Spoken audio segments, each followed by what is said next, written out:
सादर नमस्कार। इस समय हम हैं अयोध्या में और साथ देख सकते हैं कि ये है जटायु क्रूज जो कि बाहर से आया है और अयोध्या में अब ये यात्रियों को अयोध्या नया घाट से जाकर गुप्तार घाट जाएगा और फिर वहाँ से लोगों को लेकर आएगा। यह लगभग एक चक्कर में करीब 18 किलोमीटर की यात्रा पूरा करेगा और इसमें बहुत से यात्रियों की बैठने की सुविधा है। आप देख सकते हैं कि यहाँ पर ऊपर भी चेयर लगी है और यहाँ पर भी ये सब बैरिकेडिंग लगी हुई है। ये 100 लोगों के लिए है। हाँ, 100 लोगों के। जी नीचे एयर कंडीशनिंग है। हाँ। और ऊपर खड़े होने की व्यवस्था और पीछे बैठने की व्यवस्था भी है। हाँ। और ये पहला अयोध्या के अंदर हम लाए हैं। अभी छोटा शिप है। ये कहाँ से आया है? ये दुबई से आया है। जी। तो कितना चार्ज रहेगा यहाँ पे? 300 रुपये। हाँ, 300 रुपये। जी। और क्या कैसे रहेगा उसमें? एक चक्कर के ग्राउंड का उतरना चढ़ना ही घाट से होगा।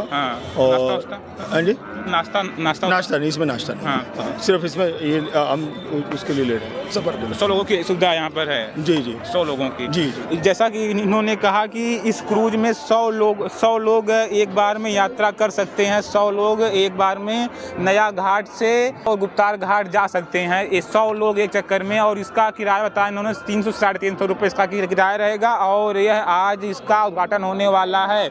हम इस समय मौजूद हैं अयोध्या के नया घाट पे, जहाँ यहाँ पर देख सकते हैं कि आई लव अयोध्या एक सेल्फी पॉइंट भी हो सकता है या इसके ऊपर भी बैठने के लिए दिया गया। इस साइड उस साइड दोनों तरफ बैठने के लिए लोगों को दिया गया है। आप इस क्रूज में आए हैं, क्या कहना चाहेंगे? ये ऐसा है कि ये बोट जो आया है ये लखनऊ से आया हुआ है। और एक बात मैं बता देता हूँ, इसकी किराया मध्यम वर्गीय 300 रुपये इसका किराया रखा गया है। और इस प्रोजेक्ट के बाद एक पुष्पक विमान आने वाला है। अच्छा। वो भी आएगा। ये जटायु विमान है और अगली बार प्रोजेक्ट आएगा जो पुष्पक विमान रहेगा। इसमें अभी मध्यम वर्गीय किराया है 300 रुपये, ज़्यादा कोई किराया नहीं है। और फैसिलिटी भी आप देख सकते हैं अंदर पर आए। कैसा लग रहा है आपको? हाँ, मैं जानकारी हूँ, मैं यहाँ इसी में काम किया हूँ। तो मुझे पता है। हाँ। और अंदर खाने पीने की भी सामान मिलेंगी, सब उपलब्ध रहेंगी। अच्छा। और मिनिमम किराया है, कोई दिक्कत नहीं है। 18 किलोमीटर तक 300 रुपये में आपको घुमाया जाएगा। हाँ। पूरा गुप्तार घाट तक। अच्छा। ये स्कीम है। उन्होंने कहा कि 300 रुपये में आपको 18 किलोमीटर घुमाया जाएगा इस विमान में, इस क्रूज में, इस जटायु क्रूज में। वासियों को बहुत बहुत बधाई। जिस तरीके से प्रदेश और केंद्र की सरकार के द्वारा आदरणीय मोदी जी, योगी जी के द्वारा अयोध्या को भव्य दिव्य अलौकिक बनाने के लिए सतत रूप से प्रयासरत हैं, उसी कड़ी में आज अयोध्या को एक क्रूज की सेवा मिलने का काम हुआ है। ये 100 सीटर हमारा क्रूज है, छोटा क्रूज है। बहुत जल्दी हम लोग बड़ा क्रूज भी देने वाले हैं। और एक और इसके साथ ही आपको जानकारी दे दें कि इसके साथ ही हम लोग यूपी नेडा के साथ एक MOU किए हैं पर्यटन विभाग के साथ। तो सौर ऊर्जा से संचालित क्रूज अयोध्या के लिए, काशी के लिए और मथुरा वृंदावन के लिए बहुत जल्दी उपलब्ध होंगे। लेकिन हम सबका प्रयास है कि इन क्रूज के माध्यम से न सिर्फ जो अयोध्या में आने वाले श्रद्धालुओं का सड़क का लोड कम होगा, बल्कि इसमें बैठने के बाद प्रदेश के और अयोध्या और पूर्वांचल के व्यंजनों का भी हमारे पर्यटक और धार्मिक श्रद्धालु व्यंजनों का आनंद लेंगे। बल्कि इस क्रूज के साथ जितने भी दर्शनीय स्थल हैं, दर्शनीय मंदिर हैं, उन सब का भी पूरा भव्यता और दिव्यता के साथ दर्शन कर पाएंगे, ये व्यवस्था रहेगी।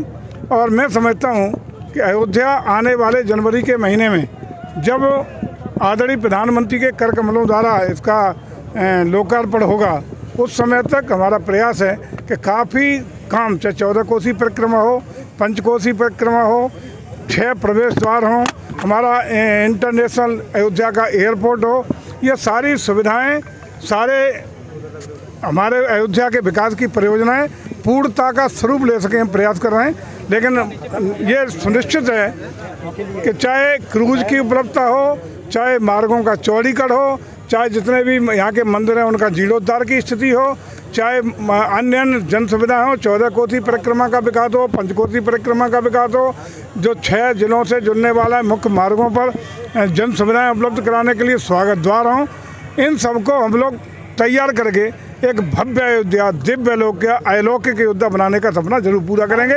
इसके लिए अयोध्या वासियों को बहुत बहुत बधाइयाँ। की बात है, उनको आप लोग उनका जीवन यापन कैसे चलता है? मुझे लगता है कि इससे आपको थोड़ा बगल में काशी की ओर देखना चाहिए।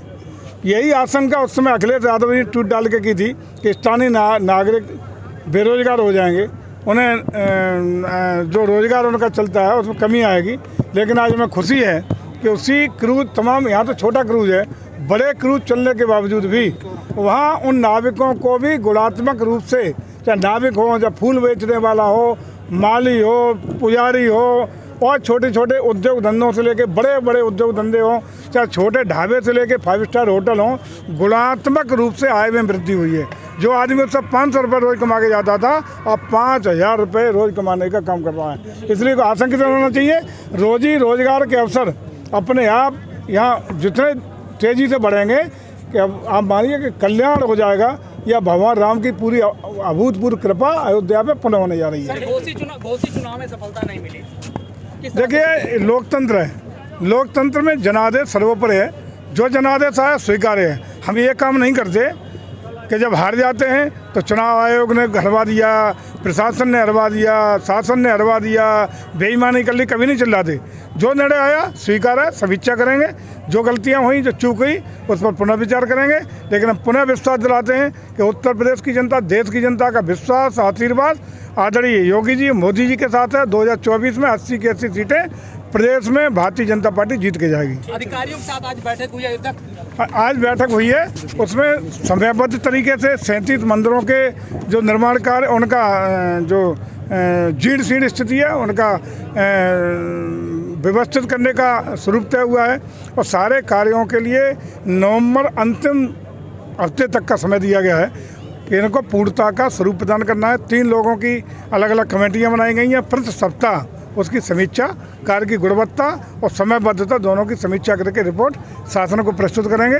लेकिन युद्ध स्तर पर काम चलेगा और इन कार्यों की पूरी तरह दिसंबर के महीने तक पूर्णता कराने का प्रयास होगा। देखिए, माननीय मुख्यमंत्री के नेतृत्व में स्थानीय अधिकारियों का, जिसमें कमिश्नर थे और अन्य अधिकारी थे, उनके साथ माननीय प्रधानमंत्री के साथ मंत्रणा करने का अवसर मिला। यहाँ का प्रेजेंटेशन दिखाने का मौका दिया और प्रेजेंटेशन पर उन्होंने काफ़ी, माननीय प्रधानमंत्री ने अपनी सहमति व्यक्त की। कुछ सुझाव, जिसमें एक म्यूजियम का भी आप बता रहे हैं, वो भी है। उन जो सुझाव आए हैं उनको क्रियान्वित करने का काम किया जा रहा है और उन कार्यों के लिए भूमिका चंडीगढ़ का भी शुरुआत कर दी गई है। देखिए, होटल, कई होटलों की काम भी शुरू हुए हैं, कुछ होटल आ रहे हैं, कुछ को ज़मीन उपलब्ध कराई जा रही है, कुछ के प्रस्ताव पाइपलाइन में है। लेकिन हमारा प्रयास है कि यहाँ किसी भी आगंतुक को, जो भी श्रद्धालु आए, उसको ठहरने की, उसको भोजन की, अन्य जन सुविधाओं की, पार्किंग की कोई असुविधा ना हो, दर्शनों में कोई असुविधा ना हो। ये प्रयास सरकार कर रही है और उसको ज़मीन पर उतारने का काम करेगी।